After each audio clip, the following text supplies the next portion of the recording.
Hello everyone, I am शिल्पी सिंगला और हम class ninth की एनसीईआरटी मैथ्स कंटिन्यू कर रहे थे। आज हमें टॉपिक करना है 1.3 दैट मीन एक्सरसाइज 1.3 के कुछ क्वेश्चंस छूट गए थे हमारे। क्वेश्चन 6, 7, 8, 9 ये क्वेश्चन करेंगे आज हम। चलिए स्टार्ट करते हैं। सबसे पहले मैं आपको क्वेश्चंस दिखाती हूँ। क्वेश्चन नंबर 6 देखो। Look at several examples of rational number in the form of p by q, where p and q integers with no common factors other than 1. p and q integers हैं और उसके अंदर common factors other than 1 नहीं होना चाहिए। That means इसको हम ऐसे समझ सकते हैं कि जैसे सपोज 2/5 है। 2/5 हमने एग्जाम्पल ले लिया। 2/5 ओनली एग्जाम्पल ले लिया हमने। तो 2/5 के अंदर ये p है हमारा, दिस इज q, एंड दोनों ही हमारे क्या इंटीजर्स हैं। और इनके अंदर अगर मैं इसके फैक्टर करूं तो 2 = 2 इंटू में 1 हो जाएगा और 5 = 5 इंटू में 1। तो इनके अंदर फैक्टर कॉमन क्या आ रहा है, 1। तो हमें ऐसे एग्जाम्पल लेने हैं कि जिनके अंदर यानी इन दोनों को जब भी इन दोनों नंबर्स के बीच में p और q के बीच में अदर देन मतलब फैक्टर 1 कॉमन आएगा तो उन दोनों नंबर्स को हम बोलते हैं को प्राइम। इसका मतलब ये नहीं है कि ये दोनों ही प्राइम होने चाहिए, बस ऐसे 3/10 भी ले सकते हैं। 3/10 में भी देखो 3 के फैक्टर्स करेंगे तो 3 = 3 इंटू में 1 हो जाएगा। 10 = 10 इंटू में 1 हो जाएगा। तो इसमें भी फैक्टर्स क्या कॉमन आ रहा है, 1 आ रहा है। तो ये दोनों नंबर हमारे क्या हो जाएंगे, को प्राइम। क्या हो जाएंगे आपस में, ये दोनों को प्राइम है। को प्राइम का मतलब क्या होता है, को प्राइम का मीनिंग होता है फैक्टर 1 होता है जिनके कॉमन फैक्टर्स मतलब कॉमन फैक्टर्स हमारे क्या होंगे, 1 होंगे। दूसरी बात इसने क्या बोली है, तो हमें वो एग्जांपल्स लेने हैं p बाई क्यू की फॉर्म में जहाँ पे p और q हमारे इंटीजर्स है with no common factors other than 1। और उसके साथ साथ ये भी बोला है कि हैविंग टर्मिनेटिंग डेसिमल रिप्रेजेंटेशन। और मैंने ये लास्ट वीडियो में बताया था कि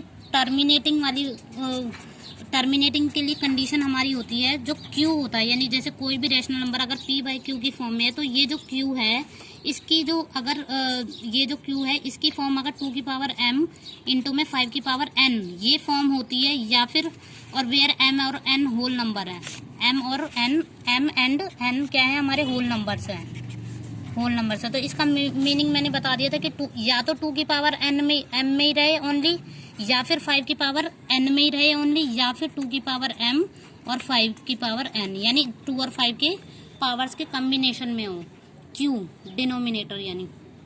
तो हमारा क्या होता है, तो हमारा टर्मिनेटिंग डेसिमल रिप्रेजेंटेशन होता है। इसके लिए आप लास्ट वीडियो जरूर देख लीजिएगा, तो उसमें आपको अच्छे से समझ आ जाएगा। अब क्वेश्चन करते हैं, इसी क्वेश्चन को करते हैं। इसके अंदर हमें सेवरल एग्जांपल्स लेने, दोनों कंडीशन को जो सेटिस्फाई करता हो। तो हम एग्जांपल्स देख लेते हैं एक बार। फर्स्ट एग्जांपल हमने 2/5 लिया है, तो नीचे हमने सिर्फ 5 लिया है, तो दैट मीन्स 5 की ये एक तरह से ये वाली 5 फॉर्म हो गई 2 की पावर m इंटू में 5 की पावर n। अगर मैं इधर m की वैल्यू 0 रख दूँ तो 2 की पावर 0 और 5 की पावर n, यानी ओनली 5 की पावर और n की वैल्यू क्या हो गई, 1 हो गई यहाँ पे। तो यानी 2 की पावर 0 की वैल्यू किसी भी नंबर की पावर अगर 0 होती है तो उसकी वैल्यू 1 होती है हमेशा।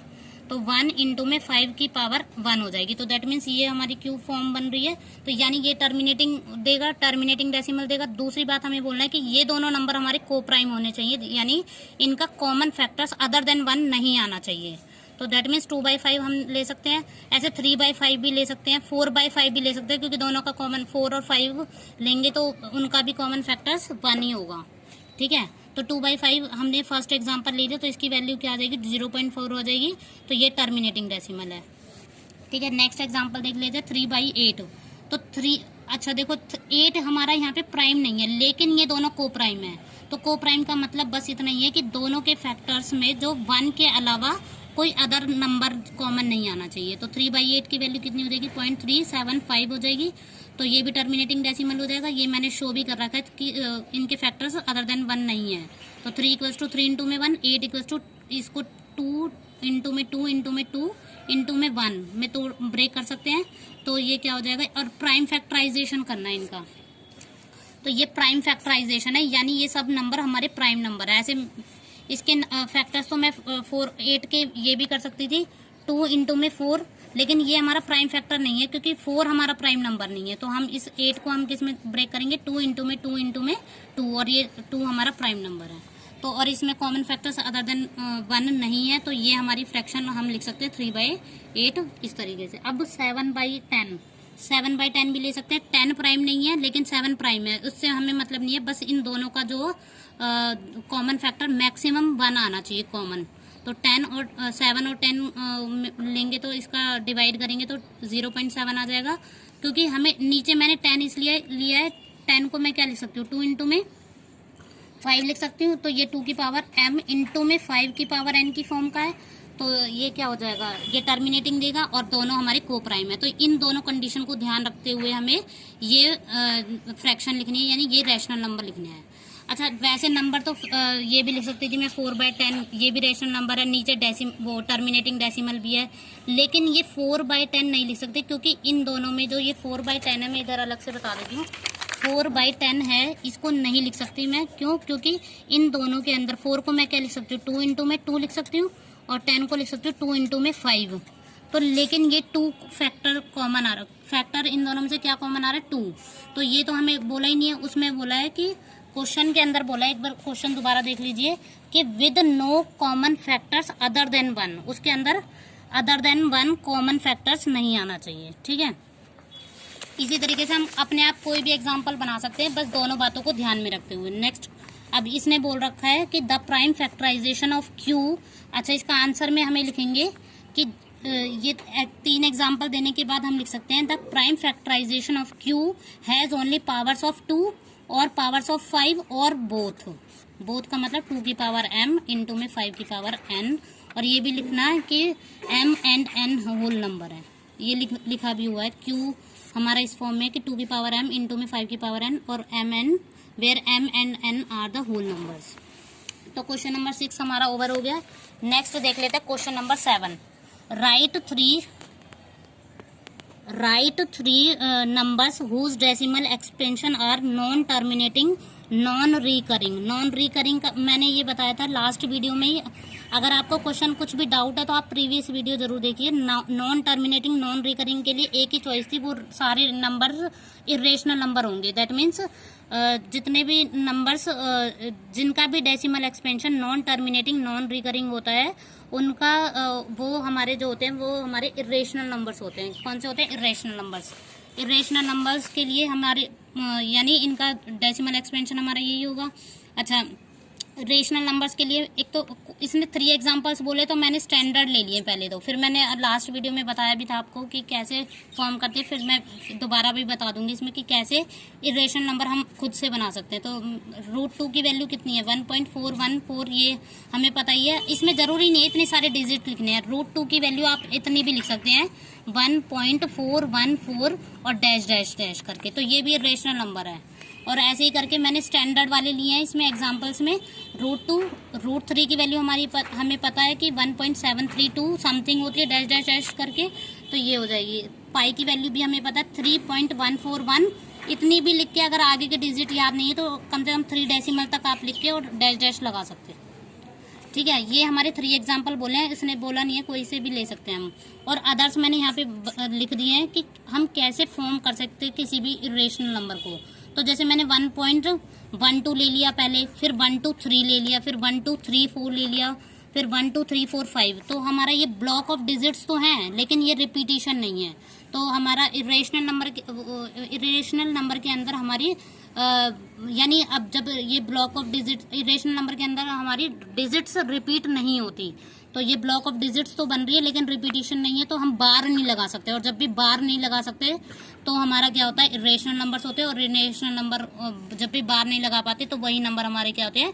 Non terminating non recurring. Okay, एक और एग्जाम्पल देख लेते हैं कैसे बना सकते हैं हम। 3.10 100 लिख दिया, 100 लिख दिया, 1 के बाद 4 टाइम्स 0 लिख दिया, तो ये भी हमारे एक इरेशनल नंबर है। इनके अलावा आप इन दोनों में से भी कुछ लिख सकते हो और ये अपनी तरफ से भी कुछ फॉर्म कर सकते हैं। तो क्वेश्चन नंबर 7 हमारा खत्म हो गया। अब क्वेश्चन नंबर 8 देख लेते हैं।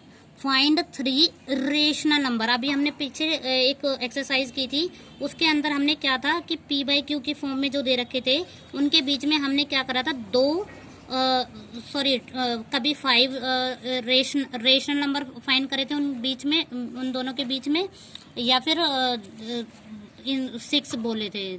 तो यही बोल रहा था कि अब लेकिन इसने बोला है कि इसके अंदर हमें इरेशनल नंबर फाइंड करने हैं। कितने 3 बोले हैं, 3 डिफरेंट इरेशनल नंबर्स हमें फाइंड करने हैं। सबसे पहले हम इसका डेसिमल एक्सपेंशन देखेंगे कि वो किस तरीके का है।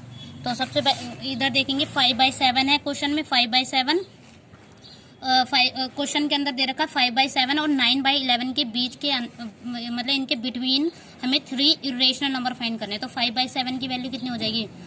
इसको जब लॉन्ग डिवीजन मेथड आपको आता ही होगा, 7 और ये 5 है, तो इसी मेथड को जैसे 7 है नहीं जा रहा वैल्यू तो पॉइंट लगाते ही 0 हो जाएगी। 7 7 जा 49 और यहाँ पे 1 0 7 1 जा 7 3 0 7 4 जा 28। तो ऐसे करके ये इसी मेथड को लॉन्ग डिवीजन मेथड कहते हैं। तो लॉन्ग डिवीजन से आप देख लीजिए इसका डेसिमल क्या आ रहा है। डेसिमल एक्सपेंशन 0.714 डैश डैश करके मैंने लिख दिया क्योंकि मुझे ज़रूरत है, बस मुझे ये नंबर देखने हैं कि स्टार्टिंग के डेसिमल के बाद 2 डिजिट तक देखना है। फिर मैं पता लगा लूँगी कि मुझे यानी मुझे ये पता लगाने के लिए 0.71 और यहाँ पे मेरा 9/11 को जब मैं डिवाइड करूँगी इसी लॉन्ग डिवीजन मेथड से तो मेरा आएगा 0.81। तो यानी यहाँ तक मैं देख सकती हूँ, यानी मुझे जो नंबर फाइंड करने हैं 3 इरेशनल नंबर जो हमें फाइंड करने हैं, तो 0.71 और 0.81 के बीच में मुझे फाइंड करने हैं।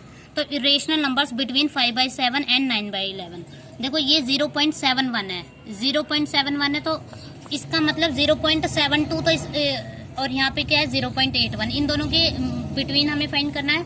तो इसका मतलब 0.72 तो ऑब्वियसली इससे बड़ा है और इससे छोटा, यानी इनके बीच में आएगा।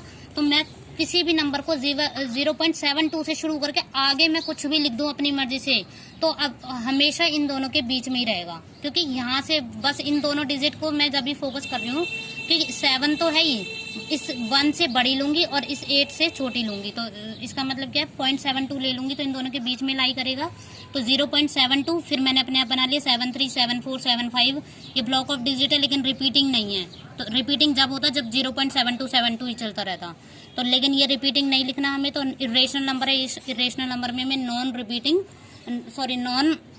टर्मिनेटिंग नॉन रिकरिंग लिखना होता है, ठीक है। अब नेक्स्ट नंबर है 0.75 भी हम आगे की 2 डिजिट से चेक कर सकते हैं।